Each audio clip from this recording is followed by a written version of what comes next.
Mon nom est Joseph Niepce. Je suis né à Chalon-sur-Saône en 1765. C'est moi qui ai inventé la photographie. Et je vais vous expliquer comment. Vous allez voir, ça n'a pas été facile. Au début de ma carrière, j'étais professeur, mais j'ai dû quitter l'enseignement. On me reprochait de ne pas être sérieux avec mes élèves. Je jouais avec eux aux ombres chinoises. Oh là là, les conformistes. Après, je suis entré dans l'armée de la République, que j'ai dû quitter rapidement. On me reprochait ma mauvaise vue. Niepce, regardez donc, vous marchez. J'ai choisi de me faire appeler Nicéphore. En grec, ça veut dire porteur de victoire. Car malgré les échecs, je n'ai pas abandonné mes rêves de conquête. Mon histoire, c'est celle d'une volonté persévérante, tendue vers un but, créer. Tel était mon objectif. Je laisserai une trace. Mais comme pour tout inventeur, le temps m'était compté. Alors je fis ma première création en 1807. C'était un moteur pour bateau. Mais je suis vite concurrencé par mon ami le Lyonnais Jouffroy, qui a inventé un procédé plus efficace que le mien, le bateau à vapeur. En 1813, je commence mes recherches sur la photographie. Et en même temps, je perfectionne l'ancêtre du vélo, qui s'appelle la draisienne. Hé Claude, regarde ma nouvelle invention.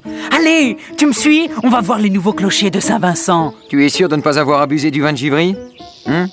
Bon, d'accord. Hé, vas-y doucement. Bonjour, bonjour les hirondelles. Tiens, ouh là là. C'est pas encore optimal. Ça marche quand même, surtout sur le plat. C'est vrai qu'il n'y a pas de frein. 1816. L'Europe se remet des guerres napoléoniennes et pense ses blessures. Ayant déjà beaucoup perdu d'argent dans mes inventions, je consacre désormais l'essentiel de mes travaux à la photographie. Il me reste à trouver le bon produit pour conserver la lumière, mais je suis sur une bonne piste. Écoute Claude, c'est simple. Comme je te l'ai dit, il faut d'abord saisir la lumière, puis parvenir à conserver l'image qui apparaît. D'accord? Oui. Et alors? Regarde ce que je viens de faire. Bah quoi, c'est une boîte noire et une plaque de cuivre? Eh oui! La boîte s'appelle une chambre noire. Caméra en latin. Elle a capturé l'image de la fermette d'en face. Mais il fallait le moyen de garder une empreinte de cette image. Alors j'essayais tout un tas de choses. Phosphore, sel de fer, manganèse, résine... Oui, bon, ça va. Épargne-moi les détails. Vas-y. Ça ne donne rien. Et puis, j'ai pensé au bitume de Judée. Après tout, ça sèche au soleil, le bitume, non? Continue. J'y suis, mon vieux. Il suffit de tremper la plaque de cuivre couverte de bitume dans un liquide dissolvant. Reviens demain. S'il fait beau, l'image de la cabane sera fixée. Nicéphore, mon frère, c'est du génie. Du travail surtout, Claude. Du travail. Et je suis fatigué, si tu savais comme je suis fatigué. En plus, j'ai des dettes partout. Nicéphore, il y a ce décorateur parisien. Tu sais, Daguerre. Celui qui organise des spectacles, des dioramas.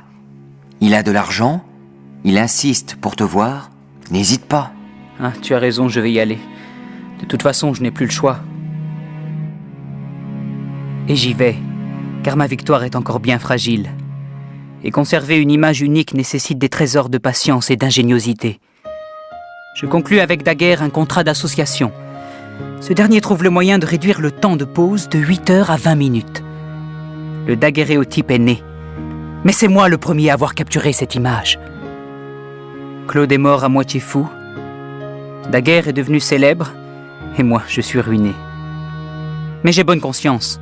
Je pars doucement, la paix dans l'âme, car je sais que le ciel me rendra justice. J'ai créé, je l'ai fait.